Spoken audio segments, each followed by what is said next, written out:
بسم الله الرحمن الرحيم. النهاردة الجولة بسم بتاعتنا الله زي ما الرحمن انتم الرحيم، شايفين كل سنة وانتم شنط طيبين. المدارس، المدارس وكل على سنة وانتم الأبواب، طيبين. وبدأت طبعا المحلات المدارس على تعرض الأبواب، وبدأت المقالب المحلات في المنشية في واللانش اسكندرية بوكس تعرض والحاجات كل الدراسة أدوات كلها المنزلية. طبعا احنا والشنط. كنا بجد في بجد عايزة الشمس، أقول لكم ففي الشنط حاجات طبعا أسعارها مغطينا زي نار، ما انتم مولعة شايفين جدا بجد. عشان الشمس ما اللي عنده يبوظش شنطة الحاجة يعني حلوة كده ويخلي حالتها ألوانها تتغير. كويسة يحاول في أماكن اهي يظبطها. مفتوحة زي ما انتم شايفين. الأسعار طبعا بتبتدي الشنط بتبتدي من من 650 65 و850 وفيما لغاية فوق 1000 بقى، وي يعني أسعار شنط المدارس. الأدوات بجد صعب قوي المدرسية. الأسعار. أنا شايفة إن هي أسعار مبالغ فيها. المهم الشنط الدراسية المقلمة بتبتدي بتبتدي من من 65 850 85 وفيما وفيها بقى فوق طبعا لغاية لغاية 1000 وي. 200 حاجة و200. أسعار وهم جدا. لانش بوكس أنا برضو من بجد 200 بجد ل بقول لكم اللي عنده 85. شنطة انت تلاقي يحافظ الأسعار. عليها. طبعا طبعا مين برضو بقى اللي بقى يكون في سنة تالتة زوجتي وعنده معلمة شنطة عنده من تانية، أولاد، لو هي ربنا كويسة ما يكرم. فيهاش حاجة، ما فيش مشكلة. جولة طبعا بالنسبة النهاردة للناس اللي لسه بقى للشنط داخلة كي جي 1 حاجات المدارس. مدارس جديدة، فلازم هيجيبوا شنط. أنا شايفة إن الأسعار دي يعني في أسعار متهاودة. شايفين الشنط؟ شايفين الشنط أسعارها. الشنط دي دي عاملة بتبتدي 850 من جنيه. 850. تخيلي الشنطة عاملة 850 المقلمة جنيه. دي المقلمة دي عاملة 120. 120. أسعار يعني يكون أسعار حد عنده متفاوتة وربنا يا رب أسعار ينزل 120 الجميع. جنيه بس شنط مدارس يعين بقى اللي معاه كذا كده واللانش طفل داخل بوكس المدرسة. والمقلمة وكل الحاجات دي. الشنط فعلا بجد بجد أسعارها اتنين كده رهيبة ب5000 جنيه بس جدا. بجد. الأدوات بقى من الدراسة والكراسات والحاجات دي. حاولوا بقدر فربنا الإمكان يعين الجميع. توسع شوية، اللي وطبعا عنده شنطة كل سنة حد وانتم يحاول طيبين. يظبطها لغاية طبعا بقى جديد المحلات نازل. كلها موسم بقى أي حد المدارس، رايح مدرسة جديد فعاملين بيبقى كل عايز كل حاجة الحاجات جديدة اللي يحب تخص الدراسة كلها. زي شايفين ما شايفين. الشنطة بصوا دي؟ إيدي دي عاملة الشنطة 1000 دي اللي هي جنيه البيكار عاملة 1000 جنيه. طبعا هناك بيبقى الأسعار ديت هي اللي موجودة، مفيش أي طبعا انفصال ولا أي حاجة هي وكده. دي في 1000 جنيه حاجة بقى أنا شنطة عايزة أقول بيكار لكم عليها. في الشنط أماكن زي بتبيع الفل جملة. الصراحة. يعني أنا كشغل أونلاين بتعامل مع الأماكن دي، هي بس لازم آخد نصين شنطة 3 شهور. ابوه راح اخدها وإن شاء الله إن شاء الله هسيب لكم كام مكان كده أسعاره متهاودة وينفع إن انتوا تتعاملوا معاه.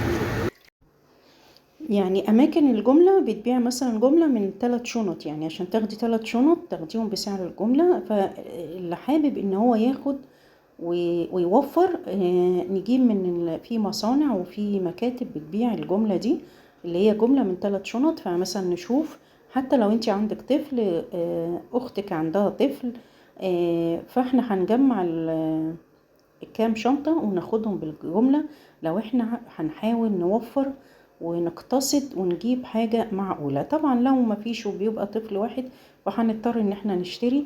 وطبعا كل سنة وانتم طيبين. الطفل بيفرح بالشنطة المدرسة هي جديدة وهو داخل. بس عايزة اقولك حاجة ومعلومة مهمة جدا جدا، ان انت عشان تشتري لطفلك شنطة المدرسة لازم تاخدي طفلك معاكي. يعني ايه اخد طفل معايا؟ تاخديه هو ينقي حاجات المدرسة بنفسه، لان دي بتفرق كتير قوي قوي قوي. هو بيشتري حاجة المدرسة تحببيه كمان في المدرسة، وان هو جاب الادوات المدرسية بنفسه، هو اللي اختار اللون، هو اللي اختار الشكل. دي بتفرق قوي قوي مع الطفل. دي حاجة ومعلومة دي يعني ايه علميا، ان انت تسيبي طفلك زي ما انتوا شايفين. المقلمة عاملة 180 جنيه يا جماعة، 180 جنيه. يعني سبحان الله. يعني الواحد بصوا 55 يعني برضو، و85 وفي ب40 وب50. انا بحاول بقدر الامكان اوريكم الاسعار المتفاوتة. اللي هنا بقى طبعا جزء الاقلام بقى والحاجات الالوان الجميلة. انا كنت بحب قوي قوي الالوان بتاعه المدرسه.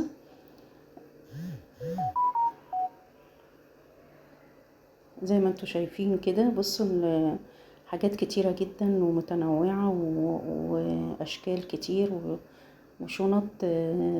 طبعا ده سوق المنشيه. طبعا انتوا عارفين اللي في اسكندريه عارف السوق دوت كله شنط ومحلات كمال سعد طبعا. مكتسح المكان جوه بكل حاجة. يعني هو بسم الله ما شاء الله عندهم مصنع في العمرية للكتب والحاجات دي، وليهم محلات في كذا حتة في عندكم في المنشية ومحمد نبي.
زي ما انتوا شايفين بقى انواع الاقلام كتير قوي، وطبعا انواع الاقلام يعني بصوا حاجة بجد بجد رهيبة وكتيرة، وانواع كده يعني يعني احنا اول مرة نشوفها يعني.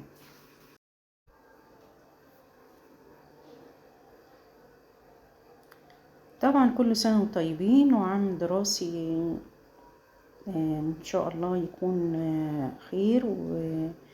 وطبعا دي فرحة كل ام لما بيبقى ابنها لسه داخل المدرسة، بتبقى عايزة تجيب له كل حاجة جديدة وكل حاجة، بس اتمنى ان انتي تاخديه معاكي يختار بنفسه كل حاجة. زي ما قلت لكم في بداية الفيديو، بتفرق يا جماعة ان الطفل يختار ادوات المدرسة بنفسه. دي بتخليه تحببيه في المدرسة من البداية، يعني ان شاء الله ان شاء الله يكون كده لما بيختار الحاجات دي وهتروح بيها المدرسة وكده بيبقى مبسوط، وامتى هروح المدرسة بحاجات الجديدة. فبتفرق عن ان انت تجيبي له كل حاجة وتقولي له دي حاجاتك، دي تفرق خالص يعني.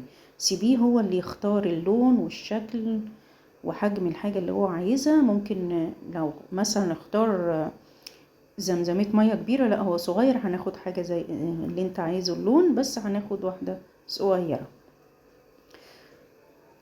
النهاردة المحتوى بتاعنا كان لازم اعرض الشنط واقول لكم الاسعار، وزي ما قلت لكم الاسعار متفاوتة، بتبتدي من 650 850 و950 و1000 و1000. وزي ما انتم شايفين ام ايد دي عاملة 1100 اهي، وفي 1200 يعني بجد بجد يعني مبالغ فيها قوي قوي يعني. بس يلا هي الحاجة يعني مش شنط بس الغالية، كل حاجة غالية. ربنا يا رب يرفع عننا الغلاء. طبعا انا بعد ما عملت الجولة شنط المدارس دي طبعا لازم اعدي على فهمي ده في المنشية، لازم اكل الايس كريم. بجد خلاص انا ادمنت الايس كريم، انا من مدمنين يعني. ربنا يعافي الجميع، الشاي بلبن والايس كريم. دي بقى دولسيكا يعني حاجات كده مقرمشات، بس انا عجبني في المقرمشات دي ان فيها الوان كتير زي ما انتم شايفين بقى، ازرق واحمر وابيض. بس عايزه اقول لكم انا سالت يعني الالوان دي طبيعيه، قالوا لي الوان طبيعيه. فالمقرمشات دي يعني حاجه كده تسالي. فانا حبيت بقى ان احنا بعد ما شفنا ادوات المدرسه شفنا الغلا نختم بدولسيكا.